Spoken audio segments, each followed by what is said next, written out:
श्रीपादराजं शरणं प्रपद्ये. अध्याय 8. दत्तावताराचे वर्णन. आत्मसाक्षात्कार कसा घडतो? ब्रह्मज्ञानासाठी तप करणारे खरे ब्राह्मण. दुसऱ्या दिवशी तिरुमलदास आपले नित्यनैमित्तिक अनुष्ठान झाल्यावर म्हणाले, अरे शंकर भट्टा, आत्मसाक्षात्कार जेव्हा होतो त्यावेळी 16 कला आपापल्या भूतामध्ये लय पावतात.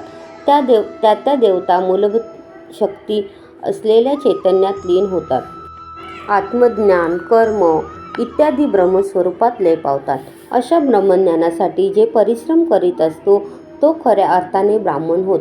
प्राण, विश्वास, आकाश, वायू, अग्नी, जल, भूमी, इंद्रिय, मन, अन्न, बल, विचार, मंत्र, कर्म, लोकांतील विविध नावे, त्यांना 15 कला असे म्हणतात. श्रीपाद प्रभू 16 कलांनी परिपूर्ण असे परब्रह्म अवतार आहेत. अन्न हेच मन होय. सात्विक अन्नाच्या सेवनाने मनाचे निर्मलत्व प्राप्त होते. विधात्याने प्रथम प्राणांची सृष्टी केली. प्राण म्हणजे संपूर्ण विश्वात विद्यमान असलेली प्राणशक्ती होय. त्या प्राणशक्तीस सूक्ष्मात्मा, हिरण्यगर्भ या नावाने सुद्धा संबोधले जाते. प्राणमय कोशामध्ये स्थित जीवधातू शक्तीला शक्ती शरीर असे म्हणतात. प्राणमय चैतन्यात संतुलितरित्या प्रवाहित केल्यास मनुष्याच्या भौतिक दुःखाचे निवारण होते. मनुष्याचा स्थूल देह रोगी होण्यापूर्वी प्राणमय शरीर रोगग्रस्त होते. त्याच्यानंतर स्थूल शरीर रोगग्रस्त होते. सृष्टीच्या प्रारंभाचा निश्चय झाल्यावर पंचमहाभूतांचा आविर्भाव झाला. या पंचभूताचे आकलन करण्यासाठी पंचेंद्रियांची रचना झाली. यांचे संधान करून व्यवस्थित काम करण्यासाठी पंचेंद्रियांची योजना झाली. या 10 इंद्रियांच्या वर मनाचा ताबा असतो आणि मन हे आहारापासून बनते. म्हणून मनुष्याने आपल्या आहाराविषयी अत्यंत सावध असले पाहिजे. कारण आहाराच्या सूक्ष्म भागानेच म्हणजे सूक्ष्मांशाने मनातील भावना प्रकट होतात. जसे आहाराचे गुण त्याप्रमाणे आपले विचार होतात. मनातील विचारांच्या धारेस क्रमबद्ध करून नियंत्रित करणे यालाच मंत्र असे म्हणतात. यज्ञ यागादिकांचे विविध पूर्ण आचरण करीत त्या कर्मकांडात सांगितलेले मंत्रोच्चारण विधीपूर्वक करणे यास कर्म असे म्हणतात. विश्व निर्मितीचा आधार कर्मच आहे. नामरूप विवर्जित जग असू शकत नाही. आपल्यामधील प्रत्येक इंद्रियास एक देवता असतात. त्या देवतेच्या प्रभावाने ती इंद्रिय कार्य करीत असतात. समाधिस्थ असलेल्या योग्यात जेव्हा आत्मसाक्षात्कार होतो त्यावेळी 16 कला मूलत्वात लय पावतात. योग्याच्या भौतिक इंद्रियातील चैतन्य शक्ती विश्वातील चैतन्य शक्तीमध्ये लीन पावते. कर्मेंद्रिय व ज्ञानेंद्रिय युक्त असलेला मनुष्य कर्म न करता राहू शकत नाही. अहंकार नष्ट झाल्याशिवाय मोक्षाची प्राप्ती होत नाही. मनुष्याच्या अहंकारामुळे कर्माचरण घडत असते. अहम म्हणजे मन आणि बुद्धी हे अज्ञानाच्या आवरणांनी आच्छादित झालेले अशुद्ध चैतन्यच होय. आत्मसाक्षात्कार झालेल्या योग्यास जन्मांतराचे कर्मफल शेष राहत नाही. अहंकार पूर्णपणे नामशेष झाल्याशिवाय आत्मसाक्षात्कार होत नाही. योग्यात जेव्हा आत्मसाक्षात्कार होतो तेव्हा श्रोतकर्म आणि त्याच्या प्रतिफलाचे केंद्र महत अहंकार असून मायाजालासहित शाश्वत परमात्म्यामध्ये लीन होऊन व्यक्तिविरहित होतो. परमात्मा व्यक्तिसहित शक्तिस्वरूप होऊन राहिला आहे. कर्म व त्याच्या फलांचा नाश होऊन योगी सिद्धावस्थेस प्राप्त होतो. जरी योगी कर्मफलाचे भोग स्थूल देहाने भोगत असला तरी देहाभिमान नसल्या कारणाने तो सतत मुक्तावस्थेत स्थित असतो. परमात्मा योग्याच्या द्वारे आपल्या दिव्य लीलांचे प्रकटीकरण करीत असतो. योगिक शक्तीचा अहंकार एखाद्या योग्यात झाला असेल तर सर्व शक्तींचे हरण करून त्याला गर्वहरण करण्याचे सामर्थ्य परमात्म्यात असते. श्री बापन्नाचार्यांनी श्री शैल्यक्षेत्री असलेल्या श्री मल्लिकार्जुन आणि गोकर्ण क्षेत्रे स्थित महाबळेश्वर व इतर काही ठिकाणी सौरमंडलातून शक्तिपात केला होता. स्वयंभू दत्ताची उत्सव मूर्ती तसेच अर्चन मूर्तीसुद्धा शक्तिपात केला होता. अग्निसंबंधित असलेल्या या शक्तीस शांतिविधान करावे लागते. तसे न केल्यास अर्चकासह अर्चना करविणारे सुद्धा अर्चना मूर्तीच्या प्रखर तेजाने शिक्षेस पात्र होऊन त्यांना अनिष्ट फल प्राप्त होते. स्वयंभू दत्तमूर्तीमध्ये झालेल्या शक्तिपाताचे रहस्य केवळ अंतर्ज्ञानी असलेले योगीच जाणू शकतात. श्रीशैल्य मल्लिकार्जुन स्थानी शक्तिपात हजारो लोक उपस्थित असताना श्री बापन्नाचार्य यांच्या अर्धवायुत्वाने झाला होता. सूर्यमंडलातील तेज बाहेर पडून सर्वांच्या समक्ष मल्लिकार्जुनाच्या लिंगात ते लीन झाले. श्रीपाद श्रीवल्लभ यांचा अवतार हा शक्तिपात ही दोन अत्यंत गोपनीय अशी दैवी रहस्य आहेत. ती केवळ महायोग्यांना सांगण्यासारखी व त्यांनी जाणण्यायोग्य आहेत. श्रीशैल्यात झालेल्या शक्तिपाताचे शांतिविधान करण्यात आले. यात हजारो संख्येने अन्नदान झाले. त्या योगाने जठराग्नी शांत झाला. उग्रत्वाची शक्ती शिथिल होऊन शांती तत्वात लीन झाल्यामुळे सर्व कार्य शांत व शुभप्रद झाले. पिठापूर येथील स्वयंभू मूर्तीवर झालेल्या शक्तिपातास प्रत्यक्ष साक्ष व दाखला नसल्याकारणाने तेथे शांतिविधान किंवा अन्नदान झाले नाही. श्री बापन्नार्यांनी अन्नदान करण्यास सुचवले असता पिठापुरातील ब्राह्मण पंडितांनी तर्कवितर्क करून श्री बापन्नार्यांना सूचना फेटाळून लावली. श्रीपाद षोडश कला परिपूर्ण.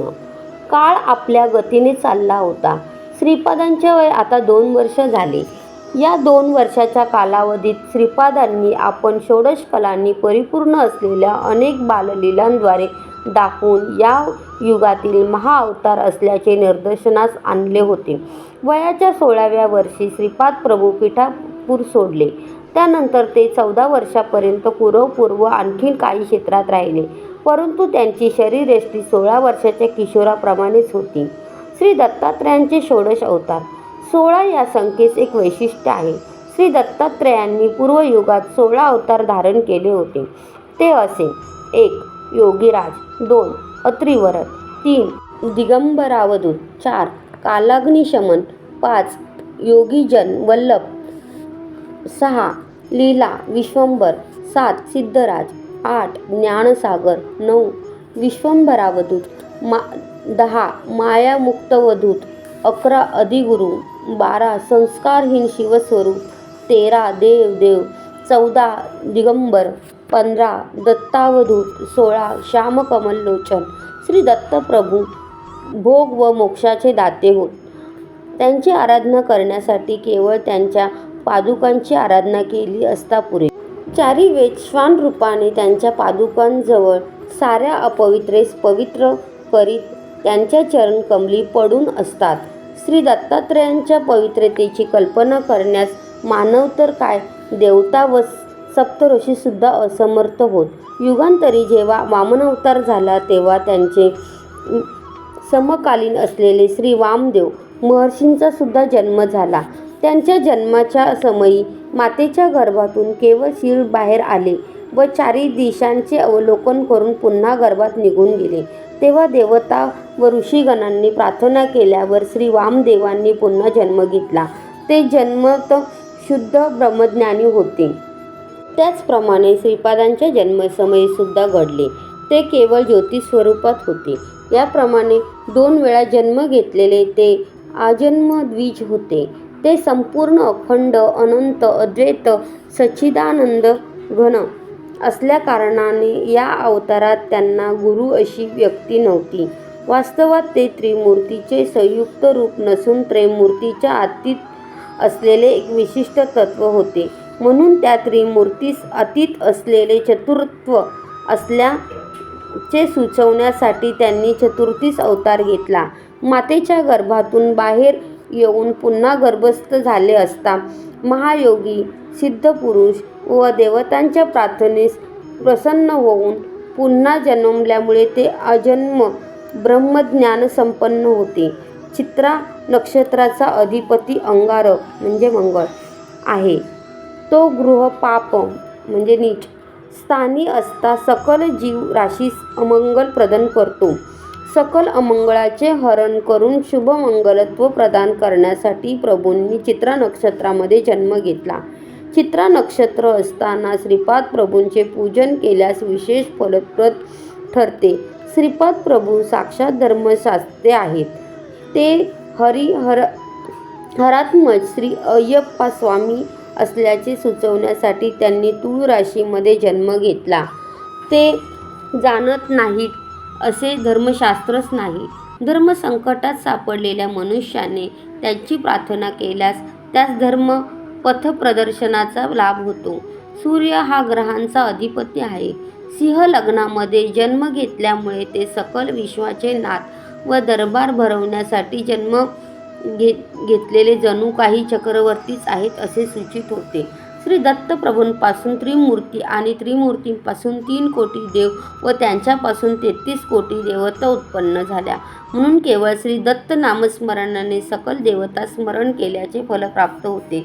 श्री दत्त प्रभूंच्या बहुमुखास ऋषीपूजन करावे. विष्णुमुखास श्री सत्यनारायण व्रत व विष्णू सहस्रनामामध्ये पूजन करावे. त्यांच्या रुद्रमुखास रुद्राभिषेकाने अभिषिंचित करावे. श्री दत्त प्रभूंच्या ब्रह्ममुखाच्या जिवेवर सरस्वतीचा निवास आहे. विष्णुमुखाच्या वक्षस्थळी लक्ष्मीचा वास आहे. रुद्रमुखाच्या वामभागी गौरीचा वास आहे. सृष्टीतील सकल स्त्री देवता शक्ती श्रीपादांच्या वामभागी व पुरुष देवता शक्ती दक्षिण भागी विराजमान आहे.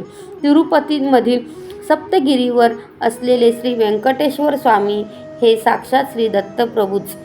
वे कार हे अमृत बीज व कट हे ऐश्वर्य बीज होय. म्हणून श्री व्यंकटेश्वर हे अमृत व ऐश्वर्याचे प्रदाते आहेत.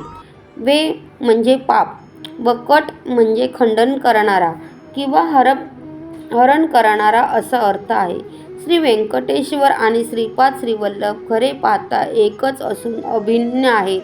तेव्हा मी म्हणालो, हे तिरुमलदासा, पूर्वी वर्णाश्रम धर्म काटेकोरपणे पालन करावा असे विद्वानजनांचे म्हणणे होते, परंतु श्रीपाद प्रभूंचे मत याच्या विरुद्ध होते असे मला वाटते. तर माझ्या या शंकेचे समाधान करावे अशी विनंती. ब्राह्मणांचे लक्षण. यावर तिरुमलदास म्हणाले, अरे ब्राह्मण ब्रह्मज्ञानाच्या अन्वेषात म्हणजे प्राप्तीसाठी जीवन घालवितो तरच तो सिद्ध ब्राह्मण म्हणवला जातो. विहित धर्म कर्माचा त्याग करून दुराचारी झाल्यास तो दुष्ट ब्राह्मण होईल. त्याचे दुराचार वाढून तो गोहत्या व गोमांस भक्षण करण्यास प्रवृत्त झाल्यास त्याच्यातील ब्राह्मणत्व लोप पावून न त्याचे ब्रह्मतेज संपूर्णपणे क्षीण होते. त्याच्या शरीरातील जीवनकणांमध्ये बदल घडून तो चांडाळत्वास प्राप्त होतो. तेव्हा तो ब्राह्मण होऊ शकत नाही. क्षत्रियाने ब्रह्मज्ञानाच्या आकांक्षेने निरंतर तपश्चरण केल्यास तो ब्राह्मणत्व प्राप्त करू शकतो. क्षत्रियाच्या शरीरात जन्मजात असलेल्या जीवकणात तपचारणेचे बदल घडून त्याला ब्रह्मपद प्राप्त होते. याप्रमाणे विश्वामित्रांना ब्राह्मणत्व प्राप्त झाले होते. शनिग्रहाचे 3 राशीत म्हणजे 7.5 वर्षापर्यंत चलन असते. तेव्हा प्रत्येक मनुष्याच्या शरीरातील जीवनकणामध्ये बदल घडतो. जुन्या जीवनकणाचा नाश होऊन नूतन जीवनकणांचे सृजन होत असते. याची मनुष्यात कल्पनासुद्धा येत नाही. क्षत्रियांचे लक्षण. क्षत्रियाने क्षात्रधर्माचा त्याग करून शांतिरस प्रधान असलेले कृषी, गोसेवा, वाणिज्य अशा धर्मांचे पालन करून स्वकर्म सोडल्यास त्यांच्यातील क्षात्रतेज टिकून राहत नाही. त्यांच्यात मन, बुद्धी व शरीरात अनेक बदल घडून येतात आणि तो वैश्यत्वास पावतो. ब्राह्मणाने क्षात्रधर्माचे अवलंबन केले असता परशुरामासारखा होतो. पूर्वी द्रोणाचार्य आणि कृपाचार्य जन्मत ब्राह्मण असले तरी त्यांनी क्षात्रधर्माचे पालन केले नव्हते का?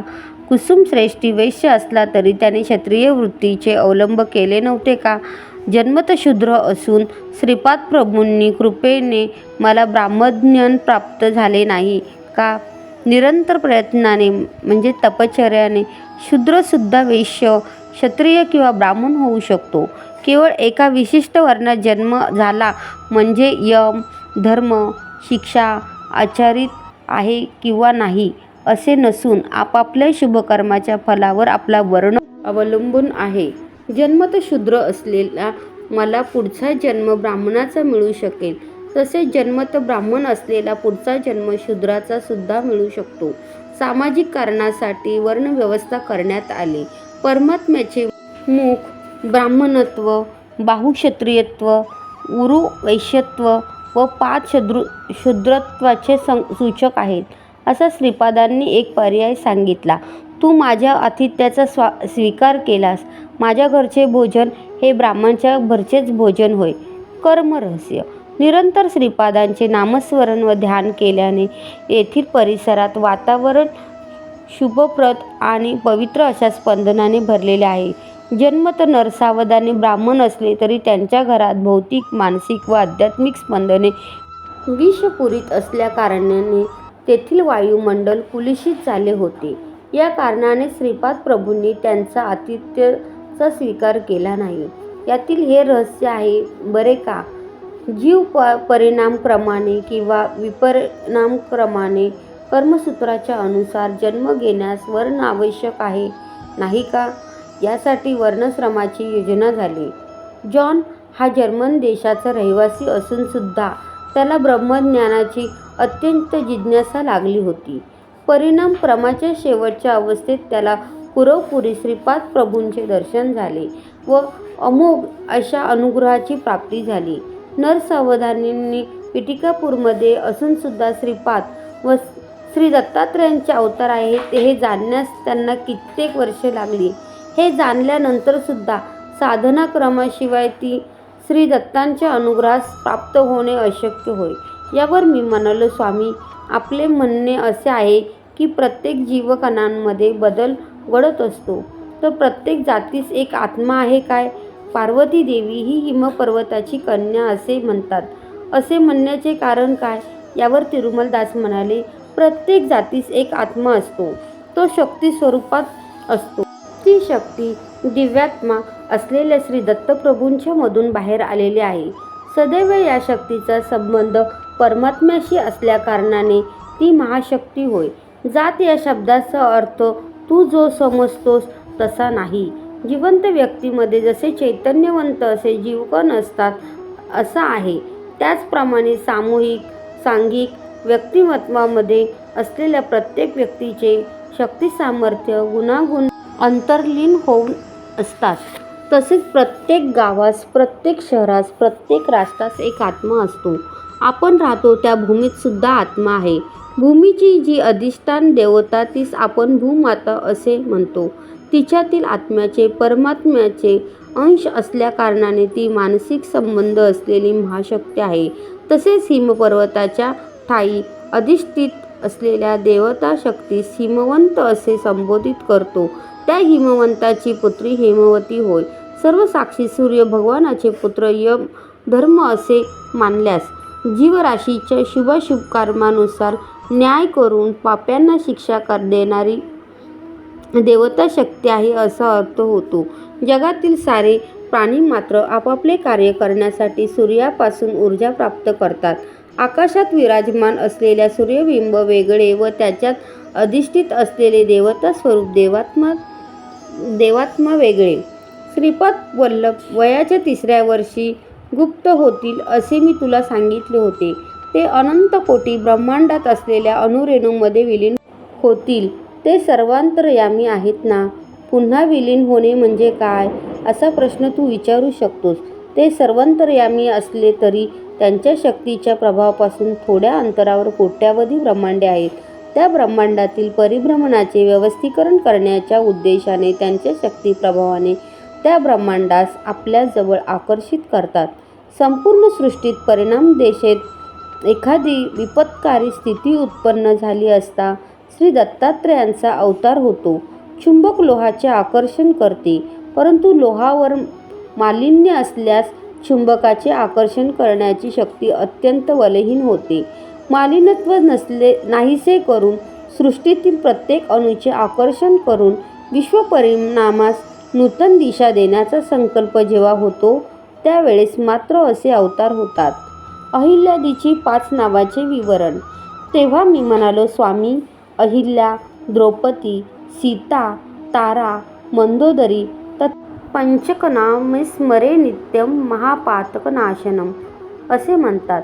हा विषय मला सुलभ रीतीने समजत नाही म्हणून याचे विवरण करावे का ही प्रार्थना.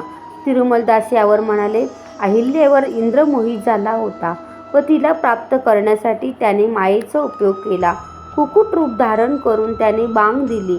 पहाट झाली असे समजून गौतम ऋषी अनुष्ठानास बाहेर गेले.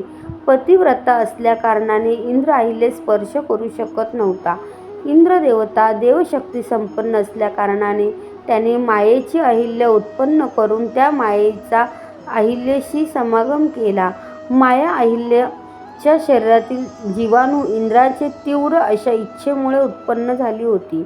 माया अहिल्या व इंद्र समागमी असता गौतमांनी पाहिले व क्रोधित होऊन त्या दोघांस शाप दिला. अहिल्या म्हणाली, हे मुनिवर, आपण हे काय केले? अध्यात्मात अहिल्या गौतमापेक्षा उच्च स्तरावर होती. अहिल्याच्या शापामुळे गौतम ऋषी 12 वर्षापर्यंत भ्रमिष्ट होऊन तदनंतर शिवार्चना करून स्वस्थ झाले. अहिल्याची मनशक्ती जड झाल्याने तिचे शरीर पण जडत्व पावून शिळा झाली. श्रीरामांच्या चरणधुळीने अहिल्याचे शाप विमोचन झाले. म्हणून अहिल्या परमपवित्र आहे असे जाण. शापग्रस्त झालेला इंद्र पंचपांडव म्हणून जन्मास आला. 5 रूप 5 मन असले तरी त्यास आधारभूत असलेला आत्मा एकच. हा एक विचित्र असा विषय आहे. शचीचा देवता आविर्भाव यज्ञकुंडात द्रौपदीच्या रूपाने झाला. ही अयोनिजा आहे. खऱ्या सीतेस अग्निदेवाने आपल्या गर्भात लपवले व मायेच्या सीतेस रावणाने लंकेस नेले. अग्निप्रवेश केल्यानंतर मायेची सीता गुप्त झाली व खरी सीता बाहेर आली.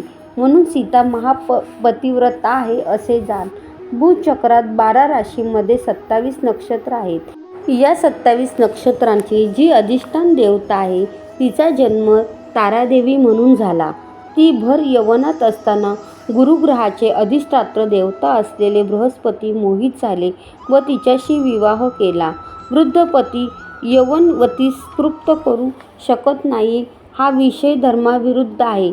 म्हणून विवाहासमयी केलेल्या शपथेचे उल्लंघन झाल्यास क्षती नाही. तारादेवीच्या मनात बृहस्पतीविषयी कधीच पती असल्याचे भाव उत्पन्न झाले नाहीत. तारादेवीच्या मनात पतीचे भाव उत्पन्न करण्याची जबाबदारी बृहस्पतींची होती. तसे न करता सकल धर्माचे ज्ञाते असलेले बृहस्पती धर्माविरुद्ध आचरण केले. तारादेवीच्या शरीरातील जीवाणूचे तिच्या मनप्रवृत्तीप्रमाणे बदल घडले. तिच्या मनात चंद्राचे रूप स्थिर झाले असून तिचे हृदय चंद्राधीन झाले होते. याप्रमाणे बदल घडलेली तारादेवी व पूर्वी बृहस्पतीशी विवाह केलेली तारादेवी भिन्न होत. म्हणून तारा चंद्र यांचे मिलन हे धर्मविरुद्ध नाही. सृष्टी नियमाप्रमाणे 27 नक्षत्रातून भ्रमण करणे हा चंद्राचा धर्म होय, गुरुग्रहाचा नव्हे. जर गुरुग्रहाने असे केल्यास धर्माविरुद्ध होईल. कुठल्याही धर्माविरुद्ध कार्याची अधोगती होते. म्हणून 27 नक्षत्रांची अधिष्ठान देवता तारादेवी, चंद्रमंडलाचे अधिष्ठान देवता असलेल्या चंद्रास पावणे हाच धर्म होय. बाबा रे, हा धर्मसूक्ष्मास अनुसरून तारादेवी महापतिव्रता होय. भीष्माचार्य शरशय्येवर असता युधिष्ठिरास हितोपदेश केला. भीष्म म्हणाले, कुकर्म घडत असता शक्यतो त्याचा विरोध केला पाहिजे किंवा अधर्म घडत असलेल्या त्या स्थालाचा त्याग केला पाहिजे. यावर द्रौपदी खुदकन हसली. त्यावर भीष्म म्हणाले, ज्यावेळी द्रौपदीचा मानभंग झाला तेव्हा माझे वागणे अनुचित होते, कारण त्यावेळी मी दुर्योधनाच्या आश्रयात होतो. त्याच्या अन्नसेवनाने माझे रक्त कुलुषित झाले होते व बुद्धिभ्रष्ट झाली होती. आता हे कुलुषित रक्त माझ्यात नसून बुद्धी क्लेशरहित झाली असून ज्ञानोदय झाला आहे. जीव परिणामदशेत अनेक जन्म घेत असतो. थोड्या जन्मात स्त्री तर थोड्या जन्मात पुरुष होतो. मानव जन्माव्यतिरिक्त पशुपक्ष्यादींचा जन्म घेतो. जन्मांतरी मंदोदरीचा पुरुष जन्म होता. त्या जन्मामध्ये तिला एक चंचल स्वभावाची, एक दृष्ट स्वभावाची व एक मृदू स्वभावाची अशा तीन पत्नी होत्या. इहजन्मी चंचल स्वभावाची पत्नी वानर होऊन वाली झाला. दुष्ट स्वभावाची पत्नी राक्षस होऊन रावण झाला व मृदू स्वभावाची पत्नीचा विभीषण म्हणून जन्म झाला. कल्पांतरी हे तिघे मंदोदरीचे पुरुषजन्म असता तिचे पत्नी होते, तर ती या जन्मी चंचल वृत्ती असलेले वाली याची पत्नी झाली व त्याच्यापासून अंगदाचा जन्म झाला. तदनंतर दुष्ट प्रवृत्ती असलेल्या रावणाची भार्या झाली. रावण संहारानंतर मृदू स्वभाव असलेल्या विभीषणाची पट्टराणी झाली. तर वालीची पत्नी असताना, रावणाची पत्नी असताना व विभीषणाची पत्नी असताना तिच्यातले जीवाणू भिन्न होते, म्हणून मंदोदरी सुद्धा महापतिव्रता होय.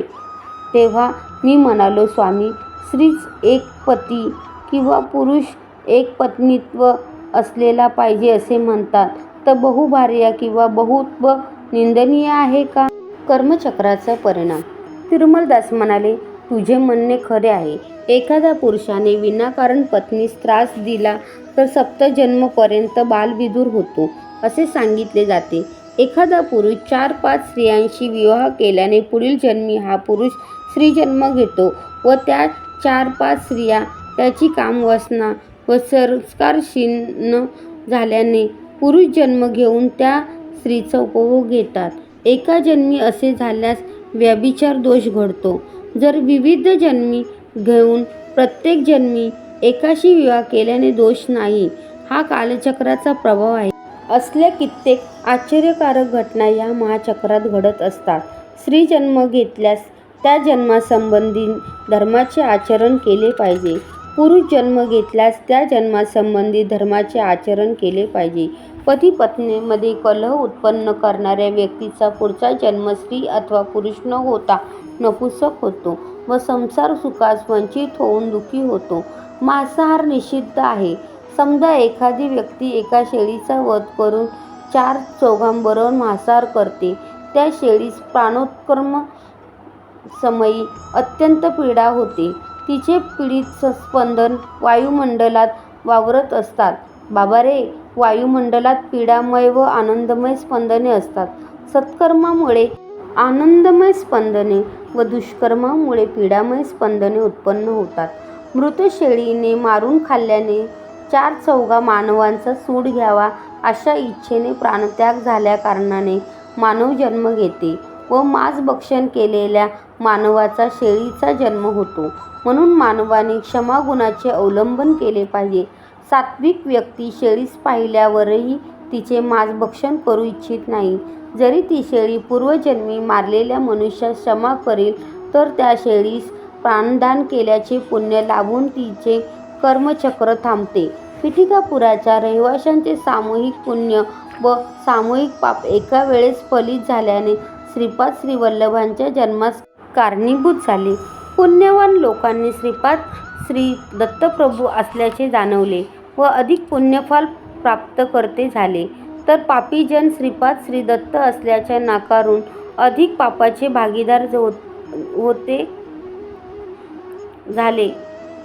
श्री दत्ताची आराधना करीत असून श्रीपादांची निंदा करणाऱ्यास रौरवादी नरकाची प्राप्ती होते. विषय न समजल्यास मौन धारण करणे उचित होय, पण त्या दिव्य भव्य अशा मंगल स्वरूपात निंदापवाद लादणे योग्य नव्हे. त्याच्या मुखास मंगलारती करीत पायावर खिळे ठोकणारे असे लोक सुखव्याधींनी ग्रस्त होतात.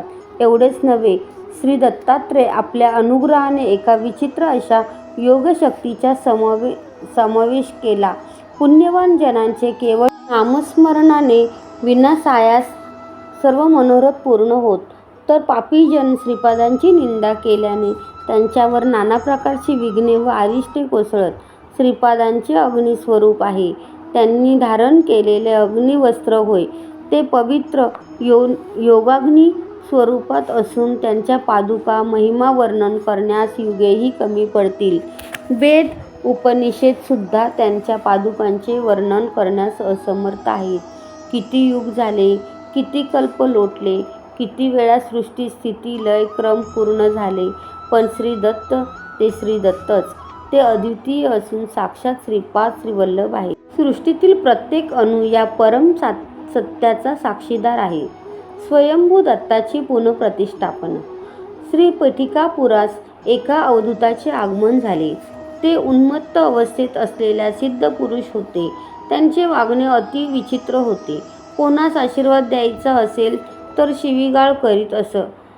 त्यांचा विचित्र स्वभाव होता. कोणाची स्तुती केली तर त्या व्यक्तीचे पुण्य क्षीण होत असे. पिठिकापूरवासी यांनी त्या सिद्धास स्वयंभू दत्त कोठे आहे असे विचारले. तेव्हा ते सिद्ध पुरुष म्हणाले की श्री दत्त सकल पुण्यक्षेत्रात स्नान करून सध्या एका नदीत आहेत. भक्तांनी खूप शोधायचा प्रयत्न केल्यावर एका नदीत स्वयंभू दत्त मूर्ती सापडली. एका शुभ मुहूर्तावर त्या मूर्तीची पुनर्प्रतिष्ठापना सर्व मंगलप्रद अशा सुमती महाराणी व ब्रह्मतेज असलेले श्री अप्पलराज शर्मा यांनी केले. त्या महोत्सवाचे अर्थवीव श्री बापणार्य होते. विद्यारेष्टेचे प्राकट्य. मंदिरात मूर्तीची पुनर्प्रतिष्ठा झालेल्या दिवशी श्री बापणार्य यांनी त्या सिद्ध पुरुषास आपल्या घरी भिक्षेस येण्यास विनंती केली. आजोबांच्या घरी त्या सिद्धास श्रीपादांचे दर्शन झाले. केवळ 2 वर्षाच्या त्या बालकास पाहिल्यावर त्या सिद्धाच्या मनात पुत्रवात्सल्य उत्पन्न झाले. श्रीपाद मातून श्री व्यंकटप्पा यांच्या खांद्यावर बसून त्यांच्या शिकेशी चेष्टा करीत सिद्धांकडे दृष्टी करून हसले. ते हास्य पाहून सिद्धास समाधी लागली. समाधीतून व्युत्थान झाल्यावर श्रीपाद म्हणाले, माधवा, तुझ्या इच्छेप्रमाणे हिंदू साम्राज्याची स्थापना माझे वय 16 वर्षाचे झाले असता बुक्कराय करील. तू हरिहर बुक्कराय यांच्या पाठीशी सदैव असले पाहिजे. विद्यारण्य महर्षी या नावाने तुझी ख्याती होईल. तुझ्या सहोदर सायणाचार्यांच्या वंशात येणाऱ्या शताब्दीत गोविंद दीक्षितांचा जन्म होणार आहे. तो गोविंद दीक्षित कोणी नसून तूच असशील. राजर्षी होऊन तंजावर संस्थानात महामंत्र्यांचा पदभार सांभाळून कृतकृत्य होशील. असे ऐकल्यावर आनंदाने सिद्धांच्या डोळ्यातून अश्रुधारा वाहू लागल्या. त्याने श्रीपादांना आपल्या जवळ घेतले. इतक्यात श्रीपादांनी त्या सिद्धांच्या चरणाचे वंदन केले. सिद्धांनी आश्चर्य व्यक्त करताच श्रीपाद म्हणाले, तू विद्यारण या नावाने शृंगेरी पीठापती होशील. तुझ्या शिष्य परंपरेत 3रा शिष्य कृष्ण सरस्वती म्हणून तूच असशील.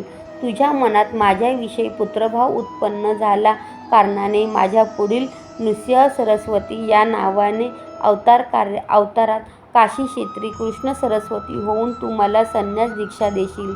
तू संन्यास धर्माचा उद्धार करशील. यास काशी विश्वेश्वर माता अन्नपूर्णा यांची साक्ष असेल. वशिष्ठ शक्ती पराशर्य म्हणजे पौराणिक. पराशर गोत्रोद्भव ऋग्वेदांतर्गत. वाजपेयीजी माधवाचार्य हे विद्यारण महर्षी नावाने ख्यात होतील. बाबा रे, उद्या तुला आणखीन चरित्र सांगेन असे म्हणून तिरुमलदासांनी त्या दिवशीचे निरूपण तेथेच थांबवले. श्रीपाद श्रीवल्लभांचा जय जयकार असो. श्रीपादराजं शरणं प्रपद्ये. फलश्रुती. संतान प्राप्ती, लक्ष्मी कृपा कटाक्ष लाभ.